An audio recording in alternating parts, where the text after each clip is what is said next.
The last day of kindergarten was always a special one. The children came in beaming, each carrying a carefully wrapped present for their beloved teacher.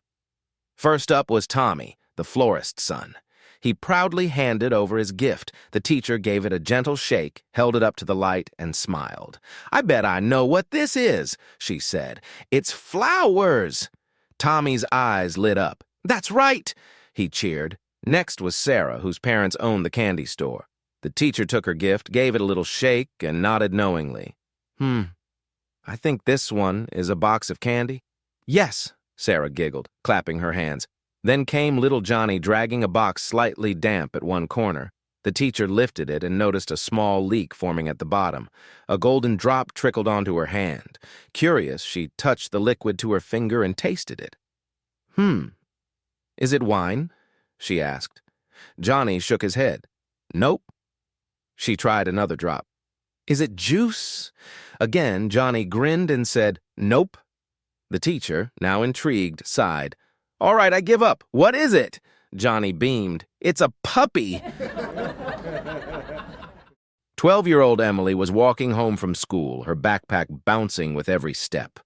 The afternoon sun cast long shadows on the pavement when suddenly the deep growl of a motorcycle echoed behind her. A large man on a sleek black bike pulled up beside her, revving the engine slightly. With a mischievous wink, he leaned over and said, "Hey there, little girl. Want to go for a ride?" Emily didn't even look at him. "No!" she snapped, quickening her pace. The motorcyclist rode alongside her again, undeterred. "Come on now," he coaxed. "I'll give you $10 if you hop on." Emily rolled her eyes and picked up her speed. "No!" The bike purred up next to her one last time. The rider sighed dramatically. "All right, last offer, $20 and a big bag of candy if you just get on." That did it. Emily came to a full stop, planted her hands on her hips, and spun to face him. "Look, Dad," she huffed, "you're the one who bought the Honda instead of the Harley. You ride it." It was an ordinary day in the first-grade classroom when the teacher decided to have a little fun with the students. "All right, class," she said with a warm smile. "Let's go around and share what our parents do for a living." One by one, the kids proudly shared their answers. "My mom is a nurse," one said. "My dad is a firefighter," another chimed in. Some kids gave detailed descriptions, while others seemed a little unsure. But when it was little Johnny's turn, he stood up confidently and announced, "My dad cuts people in half." The teacher's eyes widened. "Oh, really?" she asked, forcing a smile. "You mean he's a magician?" Johnny shook his head.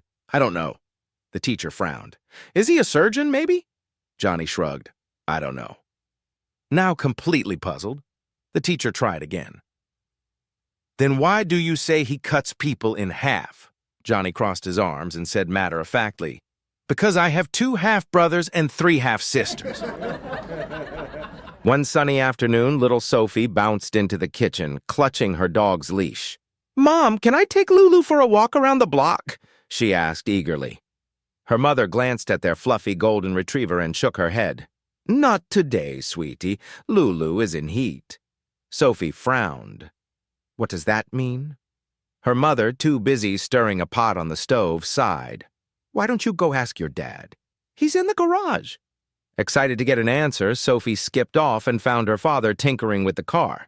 "Dad, I want to take Lulu for a walk, but Mom says she's in heat. What does that mean?" Her dad thought for a moment, then grabbed an old rag, doused it with petrol, and rubbed it over Lulu's backside. "There," he said, wiping his hands. "That should disguise the scent. Just keep her on the leash and she'll be fine." Sophie beamed. "Thanks, Dad." She clipped on the leash and skipped away, Lulu trotting happily beside her. About 10 minutes later, Sophie returned, holding only the leash. Her father looked up, alarmed. "Where's Lulu?" Sophie shrugged. "She ran out of gas halfway around the block," she said, "so the neighbor's dog is giving her a push home."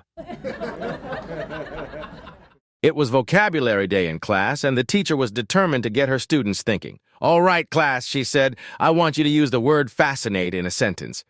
Molly eagerly raised her hand. "My family went to my granddad's farm, and we all saw his pet sheep. It was fascinating." The teacher smiled but shook her head. That's a great sentence, Molly, but I wanted you to use the word fascinate, not fascinating. Caroline was next. My family went to see New York City, and I was fascinated. The teacher sighed. That's close, Caroline, but I need you to use fascinate exactly. Just then, little Johnny's hand shot up. The teacher hesitated. She knew Johnny had a way of turning innocent lessons into disasters, but she was running out of options. Surely there was no way he could mess up such a simple word. She took a deep breath. All right, Johnny, let's hear it.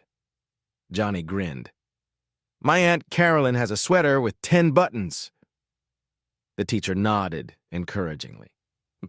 But her breasts are so big, she can only fasten 8. The classroom erupted in laughter. The teacher, defeated, put her head in her hands and cried. One sunny afternoon, Tom was busy in the yard, trimming the hedges and tidying up the lawn.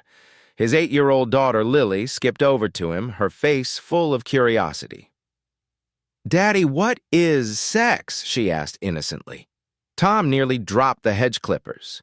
He wasn't expecting this conversation, not yet, not today, but he took a deep breath. If she was old enough to ask, she deserved an honest answer. So he knelt down and carefully explained everything. The birds, the bees, how babies are made. He tried to keep it simple but informative, making sure she understood. When he finally finished, he wiped his forehead and looked at her expectantly. Lily stood there, wide-eyed, her mouth slightly open in shock.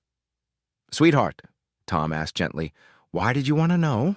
Still staring at him, she hesitated before answering. Well, Mom just told me to come and tell you that dinner will be ready in a couple of seconds.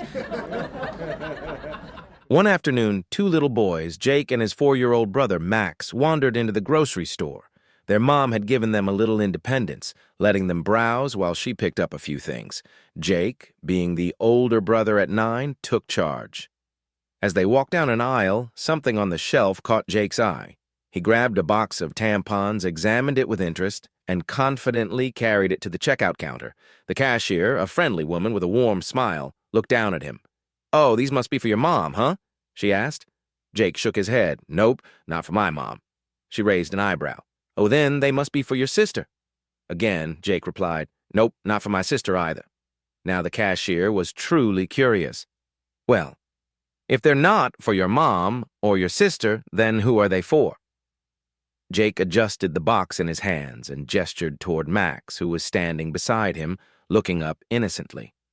They're for my little brother. The cashier blinked. Your little brother? She asked, glancing down at Max, who was busy inspecting a pack of gum. Why on earth would he need those? Jake sighed, as if it should have been obvious.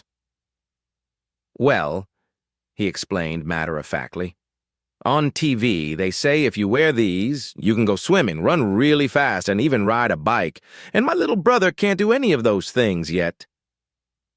The cashier stifled a laugh while Max simply nodded, as if trusting his big brother's wisdom completely. Moments later, their mother arrived just in time to overhear the conversation and to quickly return the box to the shelf. One afternoon, Sarah was folding laundry when she overheard her 7-year-old son, Billy, playing with his toy train set in the living room.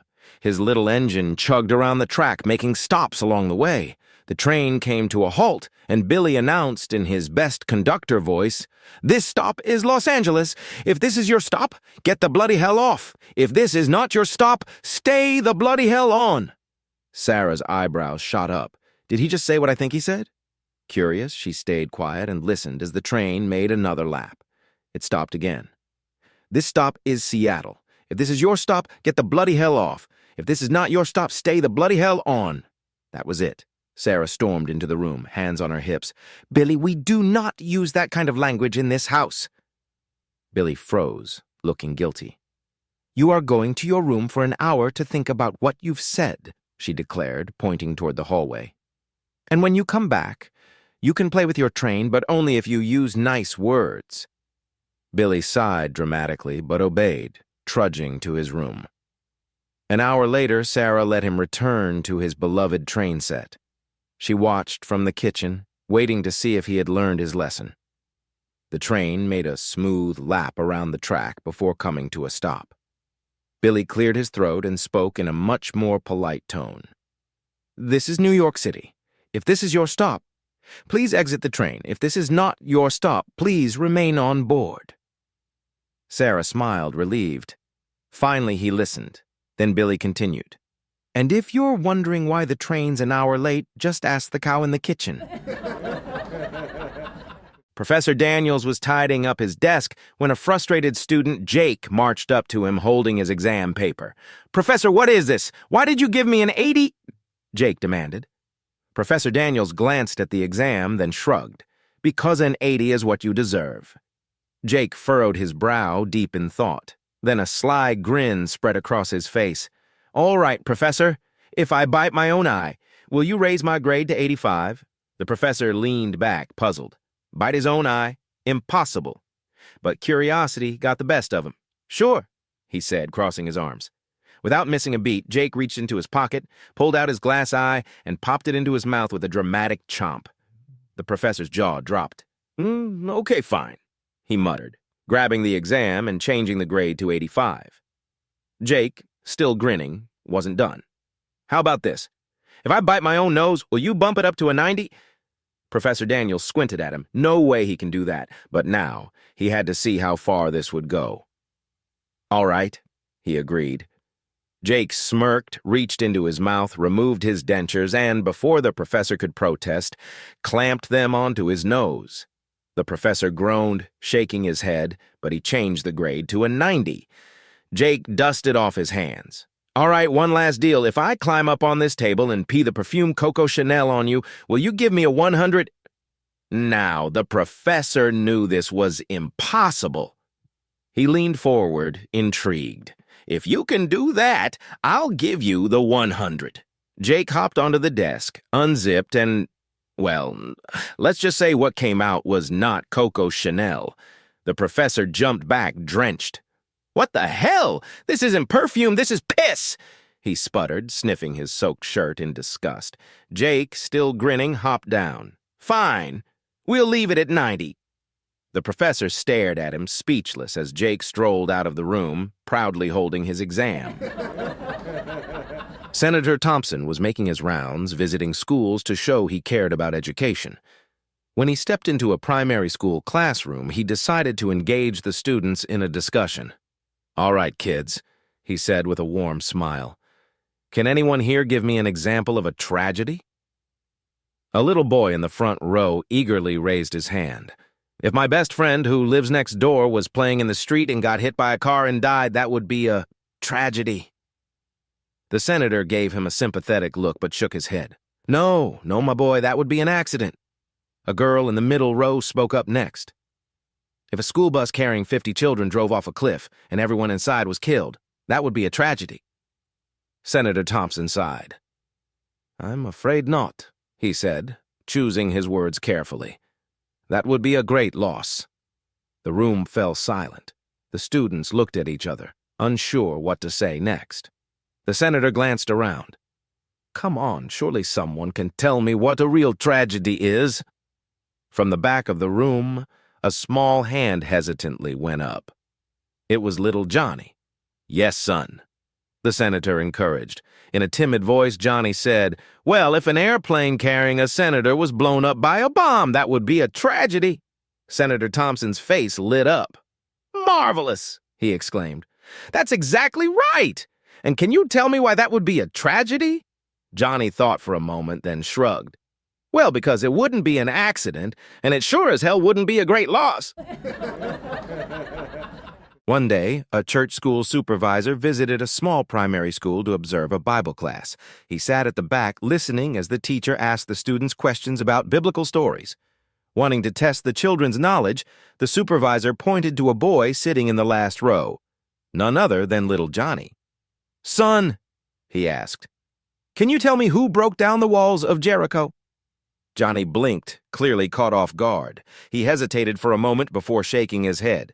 "Sir, I don't know who did it," he said earnestly, "but I swear it wasn't me." The supervisor's eyes widened in shock.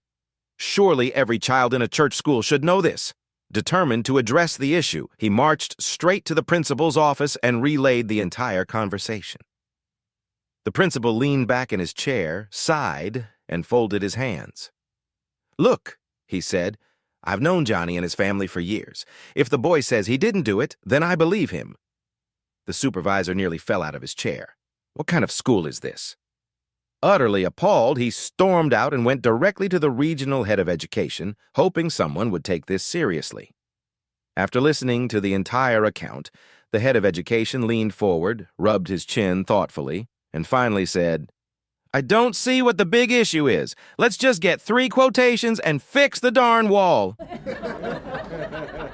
Little Timothy had always been a bright boy, full of curiosity and warmth. He was even fairly handsome, if not for the wooden eye. When he was younger, a fishing accident had cost him his real eye. His family, too poor to afford a glass replacement, made do with what they had. His grandfather, a skilled whittler, carved him a wooden eye. Though it was made with love, it became a source of endless teasing at school. Year after year, the taunts wore down his self-esteem. But Timothy had had enough. The school dance was coming up, and he decided he wasn't going to let his insecurity hold him back anymore. He deserved a chance at happiness, just like everyone else. There was one girl in particular who had caught his eye, Sally. She was shy, quiet, and just as lonely as he was. Sadly, she too was the target of teasing because of her rather prominent mustache, earning her the cruel nickname Hair Lip. But Timothy didn't care about that. He saw something in Sally that no one else did: kindness, beauty, and a heart that, like his, longed to be understood. Determined, he made up his mind. He was going to ask her to the dance. At lunchtime, he spotted her sitting alone in the corner of the cafeteria, quietly eating a peanut butter sandwich. This is it, he thought. He took a deep breath, straightened his posture, and walked over. "Sally," he said nervously, "I've been noticing you for a while, and, well, I was wondering if you'd like to go to the dance with me." For a moment, Sally just stared at him, wide-eyed. Then, to his delight, her face lit up with joy. "Would I? Would I?" she exclaimed excitedly. Timothy's heart soared, but in that split second, nerves got the best of him. Before he could stop himself, he blurted out, "Hair Lip!" The words hung in the air like a thunderclap. Sally's face fell. Timothy turned red as a beet, realized what he had just done, and, mortified, ran out of the cafeteria, leaving behind the only girl who had ever said yes. Little Tommy wanted nothing more than a bike for Christmas. But coming from a poor family, he knew things weren't that simple. Still, when he asked his mother, she gave him a hopeful suggestion. "Sweetheart, we can't afford a bike," she said gently. "But why don't you pray and ask baby Jesus?" Tommy nodded and ran to his room, determined to try. He grabbed a pen and a stack of paper and began writing. "Dear baby Jesus, I've been good all year. Can you please give me a bike for Christmas?" He looked at the letter for a moment and frowned. Well, maybe not all year. Crumpling up the paper, he started again. "Dear baby Jesus, I've been good for the past week. Can you please give me a bike for Christmas?" He chewed the end of his pen. Okay, maybe not the whole week. Frustrated, he tossed that one aside and tried again. "Dear baby Jesus, if you give me a bike, I promise I'll be good all year." Tommy stared at the words. That was a big promise. A whole year, that seemed impossible. He sighed, stood up, and went outside to clear his head. As he wandered, he passed his neighbor's house and noticed a small statue of Mother Mary sitting in the front yard. And then, an idea. Quick as a flash, he hopped the fence, grabbed the statue, and tucked it under his arm. He sprinted home, shoved it under his bed, and sat back down to write one final letter. "Dear baby Jesus, if you ever want to see your mother again, give me a bike." It was just another day in Mr. Johnson's history class until he called little Johnny up to his desk after a test. "Johnny," Mr. Johnson said, folding his arms, "I have a strong feeling you've been cheating." Johnny's eyes widened in innocent shock. "Cheating? Me? Mr. Johnson, that's a serious accusation. You gotta prove it." Mr. Johnson sighed and pulled out Johnny's test. "All right, let's go through this. The first question was, who was our first president?" Mary, the girl sitting next to you, wrote George Washington. And you wrote the exact same thing, Johnny scoffed. Well, everyone knows that. That's common knowledge. Mr. Johnson nodded. Fair enough. Let's move on. The next question was, who freed the slaves? Mary put Abraham Lincoln. And guess what? You put Abraham Lincoln, too. Johnny shrugged. I read the history book last night, Mr. Johnson. That's just good studying. Mr. Johnson smirked and flipped to the last question. All right, here's where it gets interesting. The third question was, who was president during the Louisiana Purchase? Mary wrote, I don't know. Johnny grinned until Mr. Johnson raised an eyebrow. And you, Mr. Johnson continued, wrote, me neither. An experienced older nurse was chatting with a younger, fresh-faced nurse during their shift. The older nurse leaned in and whispered, Did you see the man in room 14? He has Tom tattooed on his package. The younger nurse, a little amused, replied with a smirk, It says Tomorrowland. On a bright summer afternoon, a well-dressed stockbroker stepped out of his brand-new BMW, adjusting the cuffs of his tailored suit. Just as he was about to walk into his office building, a cheerful voice called out, Hey, mister, want some lemonade? He turned to see a little girl standing behind a rickety wooden stand, a hand-drawn sign hanging above her. I tread, lemonade $50. The stockbroker frowned. Kid, I think you meant 50 cents. The girl shook her head with a determined smile. Nope, $50, mister. I need the money for space camp. The stockbroker paused, appreciating the hustle, but recognizing the clear flaw in her strategy. Sweetie, I get it. You want to make money, but business doesn't work that way. People will only pay what something is worth. No one is going to spend $50 on a tiny cup of lemonade. Now, what do you think is a fair price? The girl beamed. $50, mister. The stockbroker sighed. All right, I'm going to pass. See? You can't make a profit if no one buys. Now, do you have anything else for sale? Homemade brownies, 50 cents each. The stockbroker winced. Okay, listen, I studied economics at Harvard and got my MBA from Wharton. Let me teach you something about business. He pulled out $1.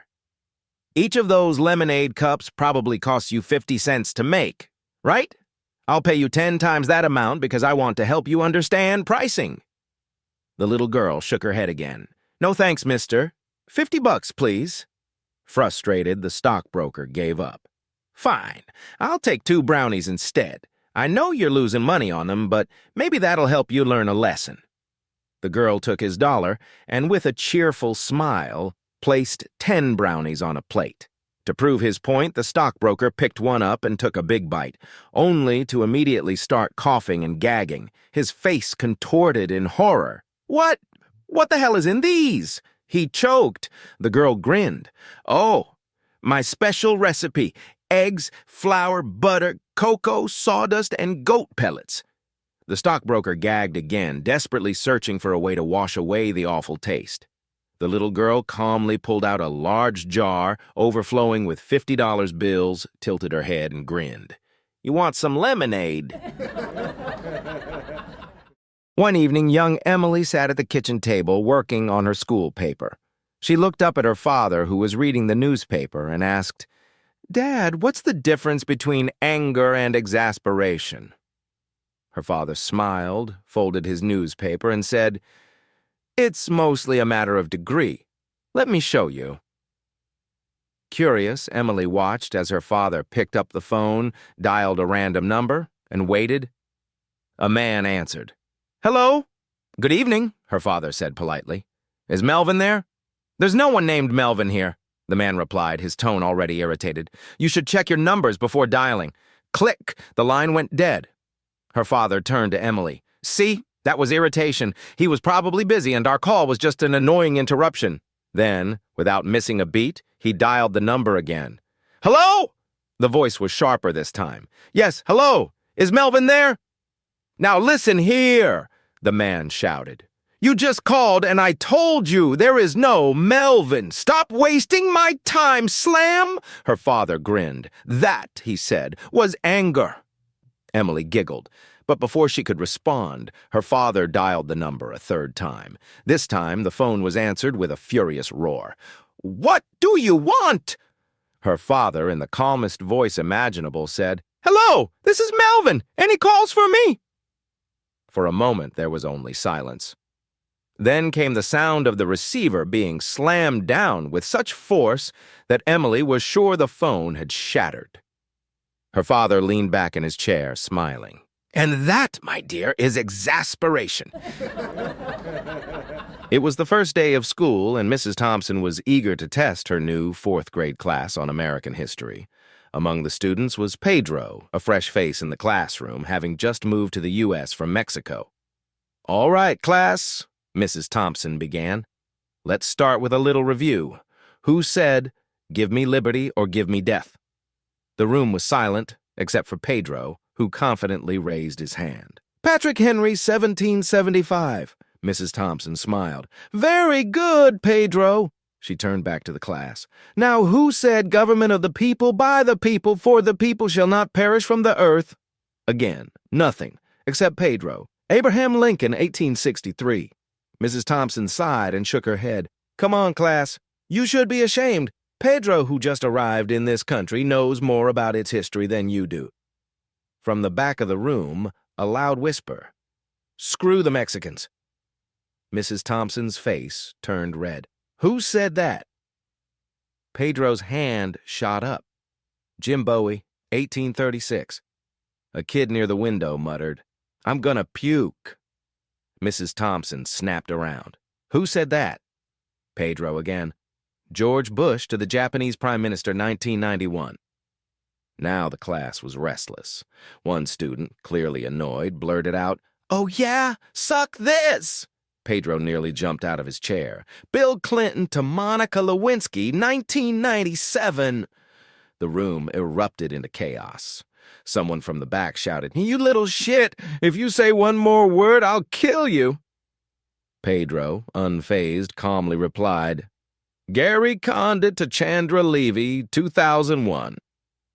Mrs. Thompson staggered, her vision blurry. Then with a dramatic gasp, she fainted.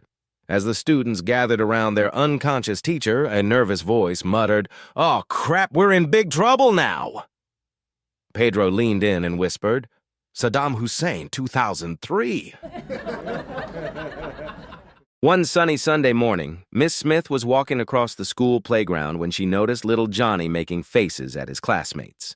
His tongue was out, his eyes were crossed, and he was pulling his ears in opposite directions.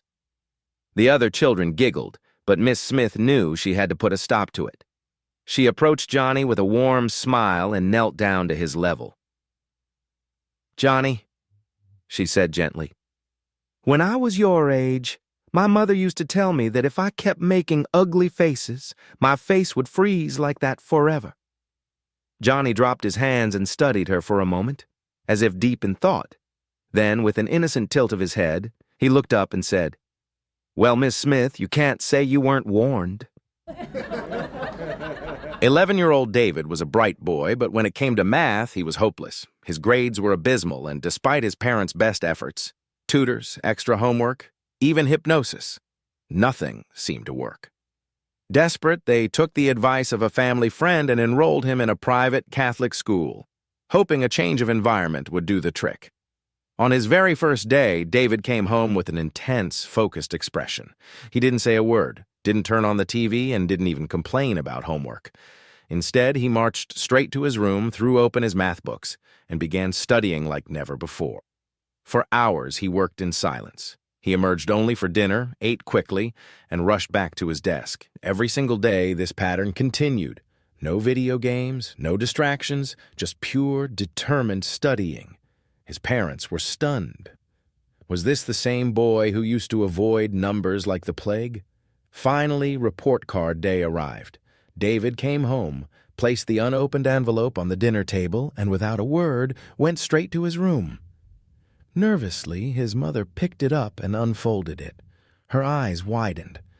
A bold, unmistakable A in math. Overjoyed, she and her husband ran to David's room. David, this is amazing. What changed? Was it the nuns? His father asked. David shook his head. No. The one-on-one tutoring? The peer mentoring? No. The textbooks, the teachers, the new curriculum? David sighed and finally looked up. Dad, on the first day when I walked in and saw that guy nailed to the plus sign, I knew they meant business.